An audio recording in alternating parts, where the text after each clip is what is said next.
Olá, olá, bom dia, boa tarde, boa noite, boa madrugada. Desejo que a paz do Senhor esteja com todos vocês, não só hoje, mas eternamente. Primeiramente, três coisas. Em primeiro lugar, se você gostar desse vídeo, curta, comente, compartilhe, se inscreva no canal para mais conteúdos como esse. Em segundo lugar, acompanhe essas nossas reflexões com a sua Bíblia, porque aí você vai abrindo, vai olhando os versículos, fazendo algumas anotações, é sempre muito interessante. Em terceiro lugar, como eu sempre falo, assista esse vídeo com sabedoria, com muita sabedoria. Antes de começarmos a tratar sobre o assunto de hoje, eu gostaria de compartilhar com vocês uma história que deu ensejo a essa nossa reflexão aqui. Uma das histórias. Certa vez, uma pessoa chegou para mim e começou a falar muito a respeito de outra pessoa. E começou a falar, sabe fulano, soube que ele está fazendo isso, soube que ele fez aquilo, soube que aconteceu isso aqui, que ele está fazendo isso, soube que ele está envolvido com aquilo, enfim. Começou a falar muitas coisas. E eu não gosto de fofoca, eu não gosto de disse-me-disse, eu não gosto dessas coisas. Mas eu senti desejo de deixar aquela pessoa continuar falando, porque eu tinha uma perguntinha para fazer para ela no final de todo o discurso. E a pessoa continuou falando, sabia de fulano fazer isso, que ele aquilo outro, e falou muitas coisas negativas, apontou muitos erros dessa pessoa, e eu já estava incomodado bastante mesmo, porque eu não gosto dessas coisas. Mas, ao fim de todo aquele discurso, né, nada de desenvolvimento, nada é agradável, nada edificante, muito menos, né? Depois de tudo que a pessoa falou, eu fiz uma pergunta para ela. Eu disse assim: tá bom, você já orou por essa pessoa? E esse mesmo silêncio que ficou aqui agora, ficou naquela ocasião. E esse é um ponto importante que nos traz essa nossa reflexão de hoje. Porque aquela pessoa acertou apontar muitos defeitos, muitos erros, julgar, condenar. E eu perguntei para ela uma simples coisa: você orou por essa pessoa? E ela disse que não. E isso já nos dá aqui uma ideia do que nós vamos tratar hoje. Sem mais delongas, abra a sua Bíblia em João capítulo 8, a partir do versículo 3 e até o versículo 11. Nós vamos ler aqui. E eu separei didaticamente, para ficar mais fácil a compreensão, eu separei em três fases, vamos chamar assim. Porque essa aqui é uma história que é muito conhecida,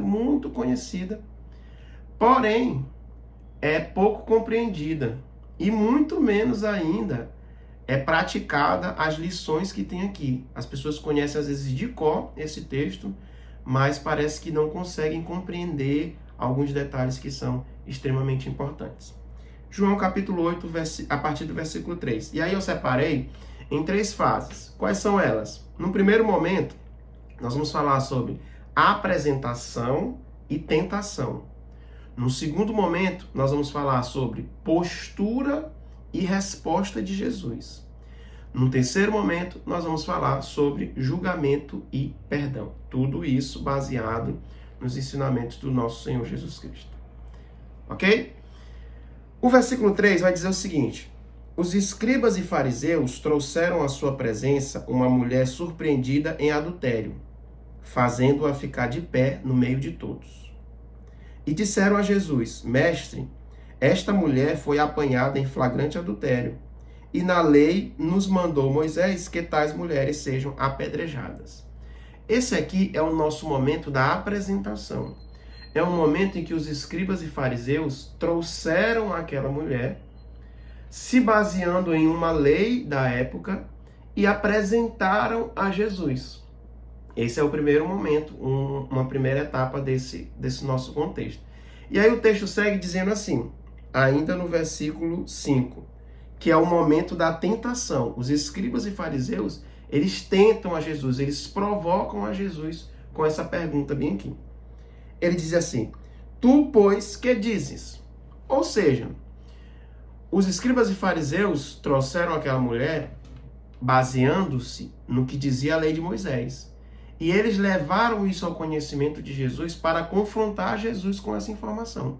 Por isso que eu chamo esse primeiro momento de apresentação, porque os escribas apresentaram aquela mulher a Jesus e o seu pecado, e o momento que eu chamo de tentação, porque os escribas e fariseus tentaram a Jesus, perguntando a Jesus o que ele achava disso. Então percebam como a história vai se desenhando. E aqui tem um ponto muito importante. Os escribas e fariseus provavelmente até tinham uma boa intenção, ou seja, eles acreditavam que eles estavam fazendo aquilo, estavam pegando aquela mulher, levando até a presença de Jesus e apontando o pecado daquela mulher. Talvez eles até achassem que isso era o correto, pois imaginavam, talvez, que estavam contribuindo com Jesus, contribuindo com o reino de Deus, contribuindo com a obra, na medida em que as regras estavam sendo observadas. E aqui tem um grande problema, que é o problema da boa intenção. Às vezes, com esse ideal de boa intenção, se faz julgamento. E mesmo com uma boa intenção, mesmo que haja uma suposta bondade por trás disso, essa não é a missão que o Senhor deixou designada a nós. Então, mesmo que haja uma boa intenção, esse não é o nosso papel. E aqui nós temos a nossa primeira grande lição. Independentemente da intenção, Jesus não nos chamou para acusar. Ao invés de julgar, faça 3 coisas: ore, ajude e aconselhe. Não julgue. Mesmo com boa intenção, não faça isso. E aí, algo que também é muito interessante aqui é essa pergunta que os escribas e fariseus fizeram ao Senhor, desafiando o Senhor, tentando ao Senhor para saber o que Jesus iria responder. E aí nós passamos ao segundo momento, que nós chamamos aqui de postura e resposta de Jesus. E eu acho muito incrível a postura de Jesus na maioria dos textos bíblicos relatados, em que ele é um cara, eu acho assim, muito enigmático, sabe? Muito perspicaz, às vezes ele fica calado nos momentos, tem hora que se pergunta uma coisa para ele, ele responde aquela pergunta, mas fazendo uma outra pergunta, ou ele responde aquela pergunta sem falar nada. Eu acho muito interessante essa postura de Jesus. E aqui eu destaco a postura de Jesus do silêncio. Quando os escribas e fariseus fizeram essa pergunta, o texto relata o seguinte, lá no versículo 6. Isto diziam eles, tentando-o, para terem de que o acusar. Olha só aqui.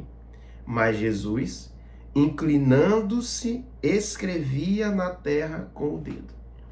Ou seja, Jesus ficou calado, simplesmente continuou escrevendo ali com o dedo, ignorou totalmente a situação.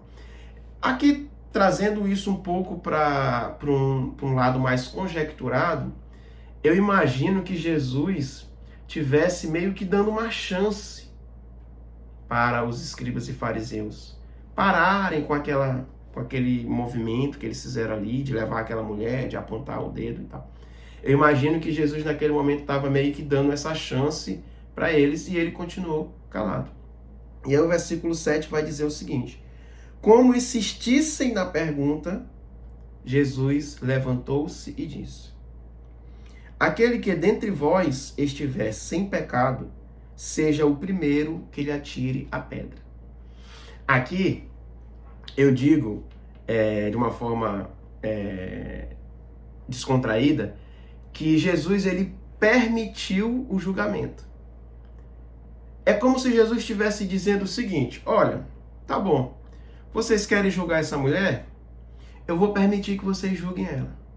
Só que olha o que ele disse: aquele que não tem nenhum pecado, atire a pedra. Ou seja, Jesus possibilitou, entre aspas, aqueles indivíduos a julgarem aquela mulher. Só que ao mesmo tempo, Jesus ensinou para todos que ali estavam que eles não poderiam julgar aquela mulher adúltera sendo que eles próprios também tinham pecado. Olha que lição fenomenal. Olha que coisa maravilhosa, gloriosa da parte de Deus. E aqui fica uma lição muito preciosa, que é essa postura de Jesus. Uma postura sábia, uma postura de ficar em silêncio, de não partir para a discussão, de não partir para a confrontação. Jesus apenas ficou em silêncio e, posteriormente, vendo que eles não iriam parar de fazer o questionamento, ele permite o julgamento. Mas ele fala uma frase emblemática, dizendo que se aqueles que estavam ali não tivessem pecado, eles poderiam fazer o julgamento, eles poderiam atirar a pedra. Ou seja, Jesus, ele fez de uma forma muito sábia. Ele não apontou o pecado de ninguém, ele apenas disse que se alguém não tinha pecado, que fizesse o julgamento daquela mulher. Olha que interessante. E aí, nós passamos aqui ao terceiro momento desse texto, que é o momento do julgamento e perdão. E esse momento aqui está lá no versículo 10. Erguendo-se Jesus e não vendo a ninguém mais, além da mulher, perguntou-lhe.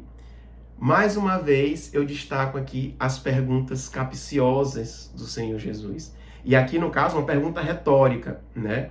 Jesus, vendo que todos haviam ido embora e que só estava ele e a mulher, ele vai e pergunta à mulher. Mulher, onde estão aqueles teus acusadores? E ele continua. Ninguém te condenou?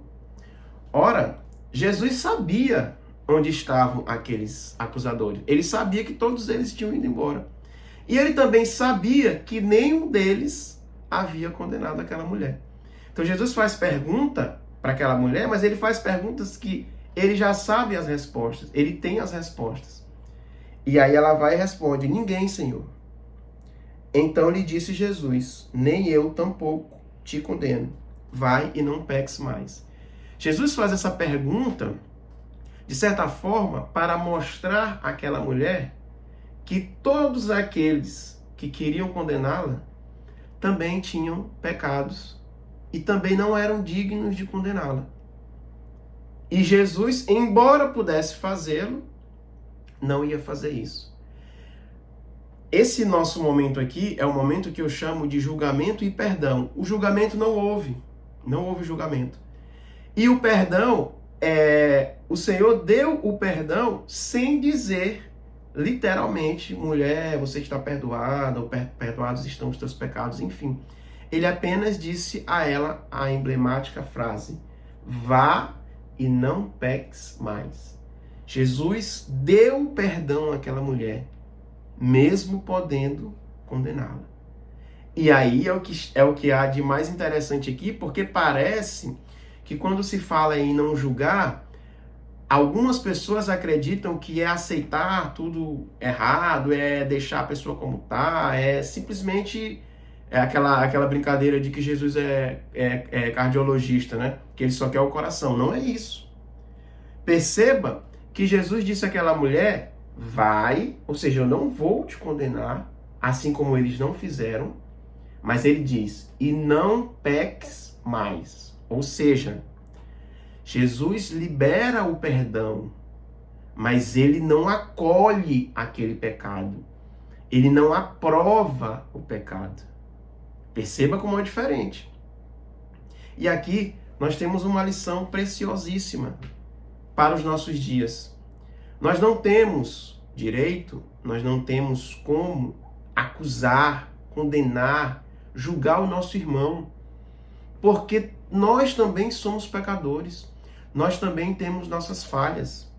Jesus não nos chamou para condenar ninguém, Jesus não nos chamou para apontar os pecados de ninguém. Ao invés disso, nós temos que orar, nós temos que ajudar, nós temos que aconselhar essas pessoas. Se você conhece alguém que está fazendo alguma coisa errada, que está com um determinado pecado, ou mesmo você, busque ajuda e que nós possamos encontrar nas pessoas, não tribunal, mas que nós possamos encontrar nas pessoas suporte, nós possamos encontrar nas pessoas o auxílio, aquele aconselhamento, aquele cuidado que o Senhor Jesus tem para conosco. É muito simples pensar sobre isso, porque como que eu vou julgar o meu irmão? Como que eu vou condenar o meu irmão? Se Jesus não me condenou, se Ele próprio, sabendo que eu sou pecador, sabendo que eu cometo várias falhas, se Ele próprio me ama a si mesmo, não tem como. Não nos cabe condenar, não nos cabe julgar o nosso irmão. Vamos substituir os julgamentos. Vamos substituir por oração. Vamos substituir por ajuda. Vamos substituir por conselhos. É muito melhor. E aqui fica essa palavra para que nós possamos refletir, para que nós possamos pensar a respeito, porque é algo que tem chamado muita atenção nesses dias. Muitas pessoas têm se sentido ofendidas, muitas pessoas têm sido magoadas em diversos aspectos por conta dos seus erros e têm sido atacadas, crucificadas por outras pessoas. E não é esse o nosso papel. Não é esse o nosso papel. Isso não quer dizer que nós devemos aceitar tudo, que nós devemos simplesmente criar aquele pecado, desenvolver aquele pecado, ficar simplesmente dizendo que a pessoa é assim mesmo, não precisa mudar. Não é isso. Mas nós precisamos aconselhar, nós precisamos orar, nós precisamos ajudar com amor. Não como se fôssemos perfeitos, não como se tivéssemos o direito de fazer isso com os outros, porque não temos. Ok? Espero que tenham gostado desse vídeo. Até o próximo vídeo. Fiquem com Deus. Deus abençoe a todos vocês e até mais.